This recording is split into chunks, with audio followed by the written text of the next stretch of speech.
हमारे एक करीबी दोस्त एक दिन अपने घर में फैमिली के साथ बैठ के एंजॉय कर रहे थे कि दरवाजे पे दस्तक होती है। जब वो बाहर जाते हैं तो वहाँ पे चंद पुलिस वाले और दो अदालती नुमाइंदे खड़े होते हैं और वो हुक्म देते हैं कि इस घर को खाली किया जाए, क्योंकि ये घर आपकी मलकियत नहीं बल्कि इन साहिब की मलकियत है। हमारे दोस्त बहुत परेशान होते हैं और दौड़ के जाते हैं और कमरे में पड़े हुए एक पुराने संदूक में से एक रजिस्ट्री निकालते हैं। निकाल के ला के दिखाते हैं अदालत के नुमाइंदे को और उनको कहते हैं कि जनाब, मेरा तो बचपन इस घर में गुजरा है। हमारे अब्बा जी ने ये मकान ख़रीदा था और ये मकान हमारा है। ये उसके कागजात हैं। अदालती नुमाइंदा कागजात देखता है और कहता है, जनाब आप बिल्कुल ठीक कह रहे हैं। आपका बचपन यहाँ पे गुजरा, आपकी शादी यहाँ पे हुई और आपके बच्चे भी यहाँ पे पैदा हुए, लेकिन अदालत ये कहती है कि ये घर आपका नहीं। आप अदालत से रुजू कीजिए। मैं हूँ आपका अली ख़ान और आज की वीडियो का मकसद आपको इस तरह की परेशानी से बचाना है। आज की वीडियो में हम आपको बताएंगे रजिस्ट्री के बारे में। रजिस्ट्री क्या होती है, क्यों ज़रूरी है, उसका तरीक़ेकार क्या है और क्या आपकी मलकियत को साबित करने के लिए सिर्फ रजिस्ट्री काफ़ी है या इसके अलावा भी कुछ अमाल आपको करने पड़ेंगे ताकि आप सिक्योर हो सकें। रजिस्ट्री क्या है? रजिस्ट्री आपके ज़मीन के लेन देन की, ट्रांजैक्शन की एक याददाश्त है। इसको बैनामा या सेल डीड भी कहा जाता है।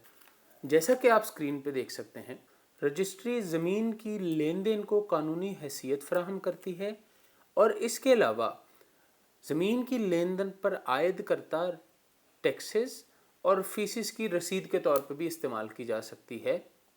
अगर टैक्सेस की बात की जाए तो 3 तरह के टैक्सेस ख़रीदार पर आयद होते हैं और एक तरह का टैक्स बेचने वाले पर आयद होता है। जो 3 तरह के टैक्स ख़रीदार पर हैं उसमें से पहले नंबर का टैक्स अस्टाम्प ड्यूटी के नाम पे महकमा ख़जाना को जाता है। जब भी आप अपनी सेल डीड यानी रजिस्ट्री तैयार करवाएंगे तो उसके FBR वैल्यू का देही इलाके में 3% और शहरी इलाके में 1% वैल्यू का अस्टाम्प पेपर आप पंजाब बैंक से इशू करवाएंगे। इसके अलावा आपको, अगर आपकी ज़मीन कैंट में वाक़े है तो आपको कैंट की फ़ीस 1%, अगर कॉरपोरेशन के एरिया में है तो कॉरपोरेशन फ़ी, और अगर किसी देही इलाके में है तो कमेटी फ़ी के नाम पे इन तीनों में से कोई एक टैक्स आपको जमा करवाना पड़ता है, जिसकी रसीद आपकी रजिस्ट्री के साथ चिस्पा होती है।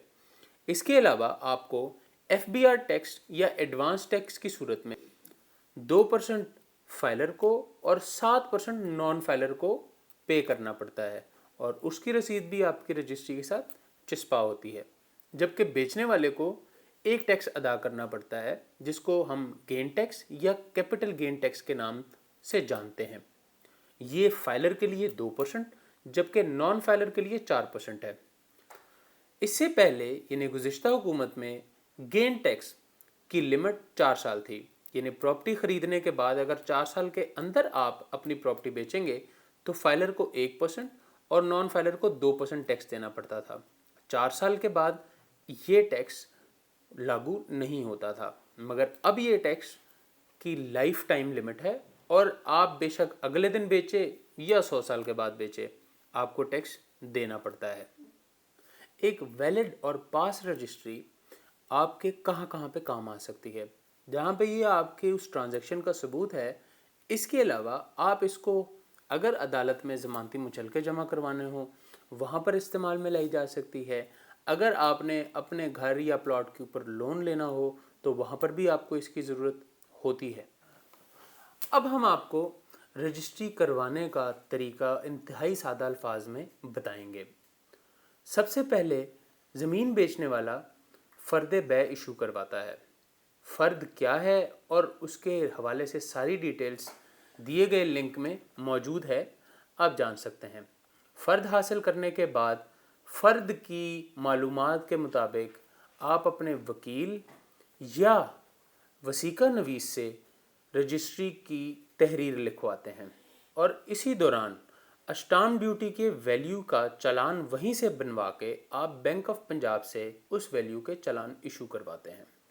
चालान इशू करवाने के बाद आप वो तहरीर प्रिंट करते हैं स्टाम्प्स के ऊपर और जो बाकी 2 टैक्स हैं वो जमा करवाने के बाद آپ تحصیل میں موجود رجسٹری برانچ کے اندر آپ کے یعنی بائر کے، سیلر کے اور گواہان کے فنگر پرنٹ بائیو میٹرک سے لیے جاتے ہیں اور تصاویر لی جاتی ہیں۔ رجسٹرار یعنی مجسٹریٹ کے سامنے دونوں پارٹیز پیش ہوتی ہیں۔ یہاں پہ یہ بات قابل ذکر ہے کہ سیلر کا موجود ہونا مینڈیٹری ہے، جبکہ بائر خود یا اپنے نمائندے کے ذریعے پیش ہو سکتا ہے۔ اس کے علاوہ اس کا ایک اور طریقہ، اگر سیلر ضعیف ہے یا کہیں دور ہے اور وہ رجسٹرار کے پاس پیش نہیں ہو سکتا، تو ایسی صورت میں لوکل کمیشن اپوائنٹ کروا کے اس کی فیس جمع کروا کے، جو کہ ویری کرتی ہے ڈسٹنس سٹی اور آؤٹ آف سٹی کے حساب سے، اس عمل سے بھی بچا جا سکتا ہے۔ رجسٹرار سے رجسٹری پاس ہونے کے بعد رجسٹری کا عمل یہاں پر کمپلیٹ تو ہو گیا، لیکن سرکاری ریکارڈ میں آپ ابھی تک مالک نہیں بنے۔ سرکاری ریکارڈ میں مالک بننے کے لیے آپ کو اپنے پٹواری سے انتقال چڑھوانا پڑتا ہے۔ انتقال چڑھے بغیر آپ سرکاری کتابوں میں اس زمین کے مالک نہیں ہیں، اور بیچنے والا اس رجسٹری کے اوپر دوبارہ رجسٹری کروا کے آپ کو اسی سچویشن میں ڈال سکتا ہے جیسے شروع میں نے آپ کو اپنے ایک دوست کے حوالے سے بتائی۔ انتقال کیا ہوتا ہے اور کیا انتقال کے لیے رجسٹری کا ہونا ضروری ہے؟ انتقال کو چینج آف آنرشپ کا سرکاری کتابوں میں اندراج یا میوٹیشن بھی کہتے ہیں۔ انتقال کے لیے جیسے کہ میں نے آپ کو کہا رجسٹری کا ہونا ضروری صرف اس صورت میں ہے کہ اگر وہ پیسوں کے خرید و فروخت یا ہبہ سے ٹرانزیکشن ہو رہی ہے۔ وراثت کی صورت میں بغیر رجسٹری کے انتقال آپ کے نام پہ ہو جاتا ہے، جس کو وراثتی انتقال کہتے ہیں۔ انتقال کی موجودہ قانونی فیس صرف 500 روپے ہے۔ قانونی طور پر رجسٹری کو لکھوانے اور پاس کروانے کے لیے تو صرف فرد بے کی ضرورت ہے، لیکن آپ کی سیکیورٹی کے لیے میں آپ کو آج ایک راز کی بات بتاتا ہوں۔ صرف فرد بے سے کبھی بھی رجسٹری کی طرف نہ جائیں۔ اگر زمین زرعی ہے تو ایک بات کا خاص خیال رکھیں، اپنے پٹوار خانے سے عکس شجرہ لیں تاکہ آپ کو پتہ چل سکے کہ کیا وہ زمین اس جگہ پر موجود ہے، اور گردوری لے تاکہ یہ پتہ چلے کہ کیا اس زمین کے اوپر مالک کا قبضہ بھی موجود ہے یا کسی کو رہن یا ٹھیکے پہ دی ہوئی ہے۔ ایسی صورت میں قبضہ لیتے ہوئے آپ کو بہت مسئلہ پیش آ سکتا ہے۔ اس کے علاوہ ہمیشہ جب بھی آپ رجسٹری کریں، کیونکہ رجسٹری کے اوپر اسپیشلی دیہی زمینوں کی رجسٹری کے اوپر خاص خسرہ یا قطع نمبر نہیں لکھا ہوتا، تو ایک ایڈیشنل بیان حلفی برائے قبضہ ضرور لکھوا لیں تاکہ بوقت ضرورت آپ کے کام آوے۔ اور انتقال پاس ہونے کے بعد فریش فرد ملکیت ضرور نکل آئے تاکہ اگر کسی قسم کی بھی نام کی غلطی یا ریکارڈ کی غلطی ہو تو اس کو اسی ٹائم پر درست کروایا جا سکے۔ اگر آپ نے اس ویڈیو سے کچھ نیا سیکھا ہے تو ہمیں کامنٹ کے ذریعے ضرور بتائیں۔ اس ویڈیو کو لائک کریں، ہمارے چینل کو سبسکرائب کریں تاکہ اس طرح کی کام کی ویڈیوز آپ سے مس نہ ہو۔ فی امان اللہ۔